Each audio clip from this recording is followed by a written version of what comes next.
To my channel doctor of medicine. So आज हमारा topic होने वाला है एक इंटरेस्टेड मेडिकेशन है जो बेसिकली कॉमन मेडिसिन और हर बंदा यूज करता है और हर बंदे को इसके बारे में इल्म है और हर बंदा इसको जानता है। आप लोग देख सकते हैं राइजेक। राइजेक जो कि एक आम मेडिकेशन है, आम मेडिसिन से आप लोग देख सकते हैं राइजेक इस तरह से इसकी शेप इसके पाम में आती है, कैप्सूल के पाम में आती है। सो एक कैप्सूल के पाम में आते हैं राइजेक। आप लोग देख सकते हैं राइजेक। आज हम बात करेंगे राइजेक ओमेप्राजोल के बारे में कि बेसिकली इसकी मैकेनिज्म ऑफ एक्शन क्या है और इसको हम किन डिजीज में यूज करते हैं, इसकी कंट्राइंडिकेशन क्या है, इसकी साइड इफेक्ट क्या है, इसकी यूजेस क्या है। सो अगर हम बात करें ओमेप्राजोल की तो ओमेप्राजोल बेसिकली एक प्रोटॉन पंप इनहिबिटर है। प्रोटॉन पंप इनहिबिटर है, इनहिबिटर्स है, प्रोटॉन पंप इनहिबिटर्स है। सो प्रोटॉन पंप इनहिबिटर्स मतलब मींस मैंने एक प्रीवियस वीडियो में एक टॉपिक पढ़ाया था पेराइटल सेल। पेराइटल सेल ये स्टमक है, स्टमक एक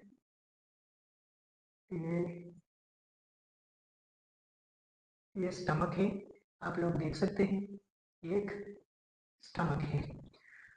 तो लेट्स तो यहाँ पर सेल्स प्रेजेंट होते हैं पेराइटल सेल।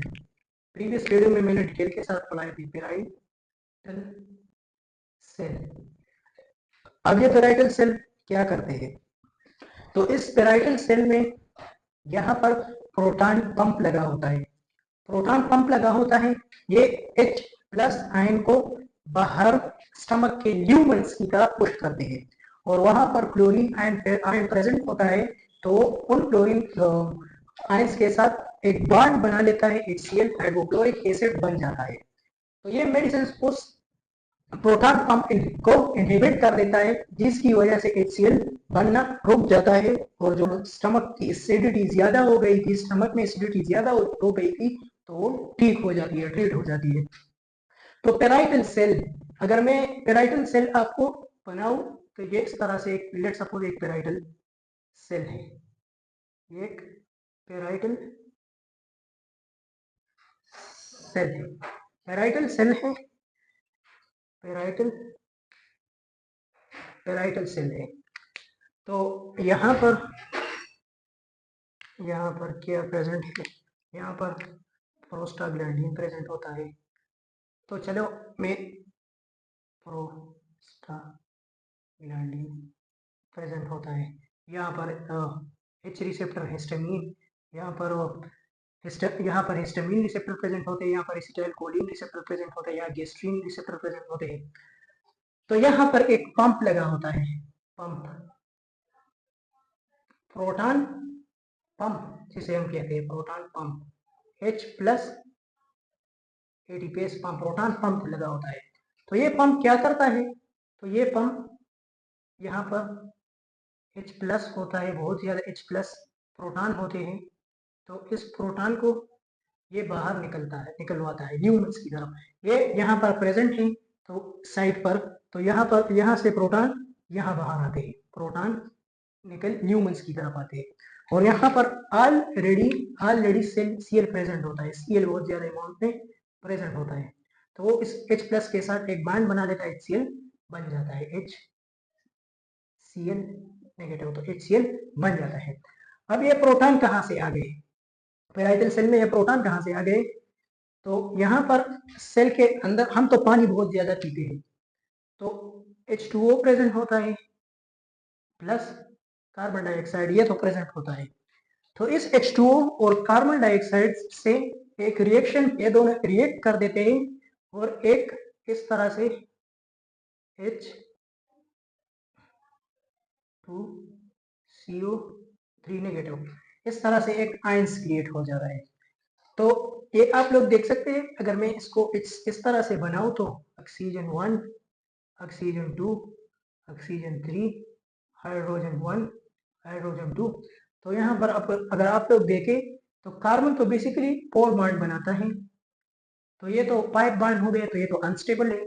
और यहाँ पर नेगेटिव आयन भी है क्योंकि ऑक्सीजन 2 बॉन्ड्स बनाता है, तो ये अनस्टेबल कंपाउंड है। तो ये क्या कर देता है, ये इस एक H को रिमूव कर देता है, एक H अगर रिमूव हो जाए, एक H अगर रिमूव हो जाए तो कार्बन तो स्टेबल हो जाएगा, उसका 4 बॉन्ड तो रह जाएंगे, वो एक H को रिमूव कर देता है। तो हर मॉलिक्यूल से एक एक H जब निकलता है तो बहुत ज्यादा प्रोटॉन बन जाते हैं। तो क्या हो जाता है, यहाँ पर ल्यूमेंस की तरफ सोडियम आयंस भी प्रेजेंट होते हैं, सोडियम और पोटेशियम आयन प्रेजेंट होते हैं। तो वो अंदर जाना स्टार्ट कर देते हैं। जब वो अंदर जाते हैं तो उसके बदले में सेल अपने आप को रिपोलराइज कर लेता है, वो एक H को बाहर कर देता है। इस तरह से यहाँ पर ल्यूमेंस की तरफ H आता है और Cl रिएक्ट करते हैं, HCl बनता है। सो यहाँ इस तरह से एक मैकेनिज्म होता है। तो जब हम ये मेडिसिन ले लेते हैं ओरली या हमने एडरमेनिस्टर कर दिया या फिर इंट्रावीनसली, तो वो इस पेराइटल सेल्स में यहाँ पर आ जाते हैं और इस प्रोटॉन पंप को इनहिबिट कर देते हैं, इस एक्टिविटी को रोक लेते हैं। जब ये एक्टिविटी रुक जाती है तो स्टमक में HCl प्रोटॉन नहीं बनता, प्रोटॉन ही रुक जाता है, तो प्रोटॉन पंप इनहिबिटर है। So that is very simple mechanism of omeprazole, very simple. मैंने डिटेल के साथ आपको बता दिया। यहाँ पर एक स्ट्रक्चर भी, प्यारा सा स्ट्रक्चर भी बना है स्टमक का, आप लोग देख सकते हैं। तो किस तरह से ये वर्क करता है। सो अगर कोई बंदा है उसको अल्सर है, वो उसकी मेरे में बहुत ज्यादा तेजाबियत है, तो वो ओमेप्राजोल यूज करता है और इस तरह से ये अपना एक्शन शो करता है। तो यूज किन डिजीज में यूज होता है, स्टमक एसिडिटी में, और दूसरा इन्फेक्शन है H पाइलोरी, एक बैक्टीरिया है जो कि स्टमक अल्सर काज करता है, H पाइलोरी। तो ये ओमेप्राजोल हम कंबाइंडली एंटीबायोटिक के साथ देते हैं, प्लस एंटीबायोटिक और एंटीबायोटिक। सो H पाइलोरी का जो H पाइलोरी एक बैक्टीरिया है, तो वो इस बैक्टीरिया को किल आउट कर देता है स्टमक में, तो ट्रीट हो जाते हैं। तो ओमेप्राजोल हम कंबाइंड एंटीबायोटिक के साथ भी यूज करते हैं। सो ओमेप्राजोल एसिडिटी में यूज होती है। So that is a very simple mechanism. अगर मैं इसकी यूज तो क्या स्टमक पेन हो गया और पेप्टिक अल्सर वगैरह तो इनमें यूज होती है। अगर हम इसकी एडवर्स साइड इफेक्ट की बात करें तो साइड इफेक्ट में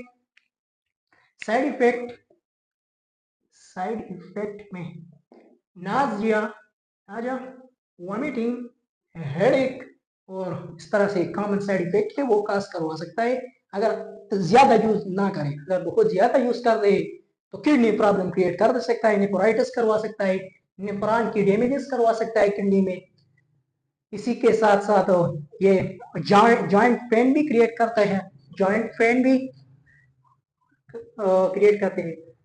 और इसके साथ अगर हम कंट्राइंडिकेशन की बात करें, कंट्राइंडिकेशन की बात करें, कंट्राइंडिकेशन, तो उन पेशेंट में ये कंट्राइंडिकेटेड है जिसको ओमेप्राजोल से एलर्जी है। जब वो ओमेप्राजोल यूज करते हैं तो उसे एलर्जीज होती है इन मेडिसिन से, तो उनके लिए कंट्राइंडिकेटेड है।